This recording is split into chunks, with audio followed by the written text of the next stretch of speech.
जय हिंद दोस्तों, स्वागत है आप सभी का एक बार फिर से हमारे इस न्यू करंट अफेयर सेशन में। आज के सेशन में हम चर्चा करने वाले हैं उस बयान पर जिसको लेकर संसद में हंगामा मच गया। भीमराव अंबेडकर को लेकर गरजे अमित शाह और पलटवार में उठ खड़ी हुई कांग्रेस। क्या इस बहस के पीछे एक बड़ा राजनीतिक षड्यंत्र छुपा है?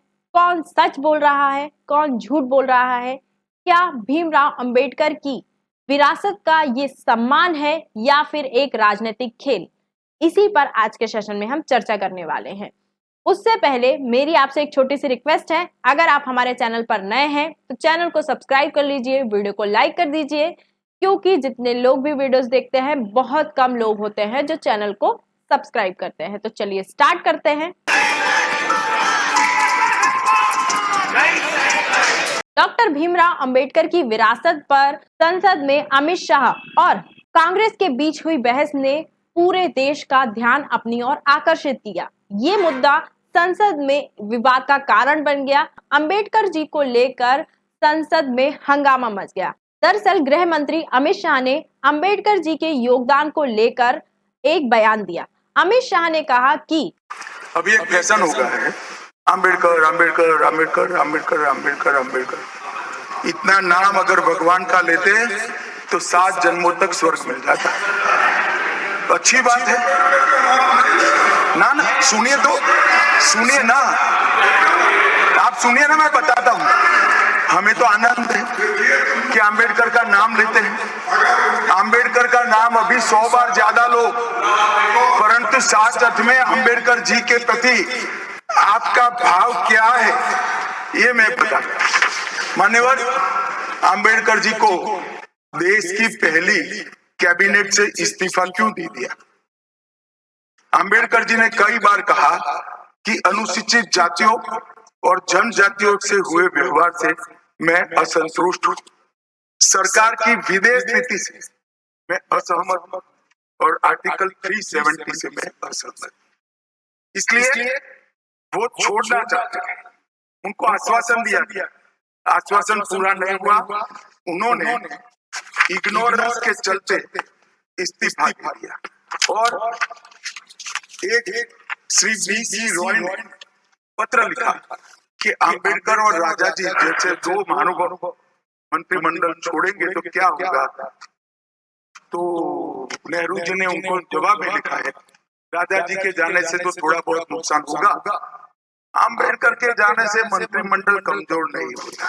अंबेडकर जी के योगदान को लेकर अमित शाह ने कहा कि अंबेडकर जी की विरासत का सम्मान और उनके योगदान का सम्मान कभी भी कांग्रेस के द्वारा नहीं किया गया है। उन्होंने डॉक्टर भीमराव अंबेडकर के योगदान की सराहना करते हुए कहा कि उन्होंने भारत के समाज सुधार के लिए बहुत सारे योगदान दिए, लेकिन कांग्रेस ने हमेशा उनके योगदान को नजरअंदाज किया। तथा अमित शाह ने यह भी कहा कि कांग्रेस ने अंबेडकर जी के योगदान को कभी भी सही तरीके से नहीं माना, जबकि भाजपा हमेशा से अंबेडकर जी के विचारों का सम्मान करती आई है। इस बयान को सुनकर कांग्रेस के नेता बहुत ज्यादा भड़क गए और उन्होंने पलटवार किया। I demand his resignation। जो अपमान संविधान का करता है, बाबा साहब अंबेडकर का नाम लेकर अगर उनकी नाम अगर तुम बार बार लेते रहेंगे, इतना ही नाम अगर आप भगवान का ले तो आप 7 बार हेवन जा सकते थे, यानी स्वर्ग जा सकते थे। उन्होंने कहा कि भाजपा अंबेडकर जी की विरासत का राजनीतिकरण कर रही है, उनके नाम का वो अपने लाभ के लिए उपयोग कर रही है। कांग्रेस के प्रवक्ता ने इन आरोपों को पूरी तरीके से खारिज कर दिया। I think the Union Home Minister spoke about Dr. B.R. Ambedkar in a very disparaging manner. It only shows that deep inside they have no respect for Dr. Ambedkar's position or the issues that Dr. Ambedkar were raising during his lifetime. Congress के प्रवक्ता ने कहा कि Bhajpa party Ambedkar ji के विचारों को, उनके योगदान को, उनके नाम का इस्तेमाल कर रही है, गलत इस्तेमाल कर रही है। और वास्तविकता तो यह है कि अंबेडकर जी के विचारों को भारत के समाज सुधार के लिए लागू करने के लिए कड़ी मेहनत कांग्रेस ने की है। ये बहस केवल संसद तक सीमित नहीं रही, संसद के बाहर भी गरमाई। अमित शाह जी के इस बयान को लेकर मायावती भी मैदान में उतर आई।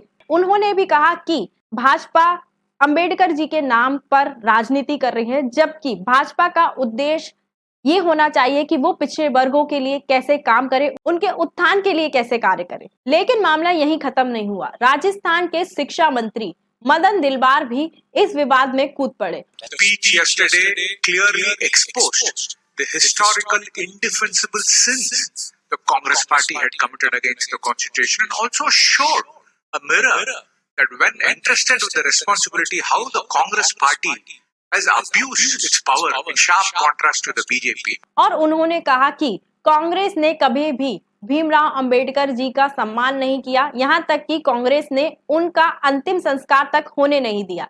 ऐसा करके कांग्रेस ने अंबेडकर जी की प्रतिष्ठा को नुकसान पहुंचाया है और उनके साथ अन्याय किया है। मदन दिलवार के इस बयान से न केवल कांग्रेस को एक झटका लगा, बल्कि ये दिखाता है कि आज भी अंबेडकर जी की विचारधारा को लेकर राजनीतिक पार्टियों के बीच मतभेद है। डॉक्टर भीमराव अंबेडकर जी का भारत के समाज सुधार में एक अमूल्य योगदान है। वे एक समाज सुधारक, एक अर्थशास्त्री, एक राजनीतिज्ञ और उससे भी ऊपर भारत के संविधान के निर्माता थे। अंबेडकर जी को अछूतों का नेता कहा जाता था, क्योंकि उन्होंने भारत के हिंदू धर्म में व्याप्त जाति प्रथा का कड़ा विरोध किया और वो दलितों के नेता बनकर उभरे। उन्होंने अस्पृश्यता उन्मूलन के लिए एक बड़ा आंदोलन चलाया। 1927 में महावड़ सत्याग्रह के दौरान उन्होंने दलितों को सार्वजनिक स्रोतों से पानी पीने के अधिकार की मांग की। 1930 में उन्होंने मंदिर में प्रवेश के लिए आंदोलन चलाया, जिससे दलितों को मंदिर में प्रवेश करने का अधिकार मिला। अंबेडकर जी ने दलितों को सशक्त बनाया। उन्होंने दलितों को शिक्षा का महत्व समझाया और अपने अधिकारों के लिए किस तरीके से जागरूक होना चाहिए उन्होंने दलितों को सिखाया। दलितों के लिए आरक्षण तथा सामाजिक न्याय की अवधारणा को बढ़ावा दिया। वे भारत के संविधान निर्माता भी थे। डॉक्टर भीमराव अंबेडकर को संविधान सभा की ड्राफ्टिंग कमेटी का अध्यक्ष बनाया गया था। उन्होंने एक ऐसा संविधान बनाया जिसमें समानता, न्याय और बंधुत्व जैसे विचारधारा को आगे बढ़ाया गया था तथा जाति, धर्म, लिंग के आधारों पर भेदभाव को समाप्त करने वाले प्रावधानों को उन्होंने संविधान में शामिल किया। अंबेडकर जी श्रमिक और महिलाओं के अधिकारों के लिए लड़ने वाले नेता थे, जिन्होंने पूरे समाज को ये बताया कि श्रमिक और महिलाओं को भी अधिकार दिए जाने चाहिए। उन्होंने शिक्षा का प्रसार किया और ये भी कहा कि महिला हो या फिर मजदूर वर्ग हो, दोनों के लिए शिक्षा बहुत ही ज्यादा आवश्यक है। हिंदू धर्म में व्याप्त जातिवाद का विरोध करते हुए 1956 में लाखों अनुयायियों के साथ उन्होंने अपना धर्म परिवर्तित कर लिया और उन्होंने बौद्ध धर्म को अपना लिया। उनके इस कदम ने दलितों को एक नई पहचान तथा आत्मसम्मान दिया। इसीलिए आज भी भीमराव अंबेडकर जी का जीवन और उनका योगदान हमारे लिए प्रेरणा का स्रोत है। तो आज के सेशन में इतना ही। आई होप आपको ये वीडियो अच्छी लगी होगी। आपकी क्या राय है? क्या भाजपा और कांग्रेस अंबेडकर जी के विचारों को लेकर राजनीतिक षड्यंत्र रच रही हैं? क्या वे उनके योगदान का उपयोग अपने लाभ के लिए कर रही हैं? हमें कमेंट पे लिखकर जरूर बताइए। आज के सेशन में इतना ही। वीडियो अगर पसंद आई है तो चैनल को सब्सक्राइब कर लीजिए, वीडियो को लाइक कर दीजिए और अधिक जानकारी के लिए आप हमारे टेलीग्राम ग्रुप या व्हाट्सएप ग्रुप से जुड़ सकते हैं। Thank you.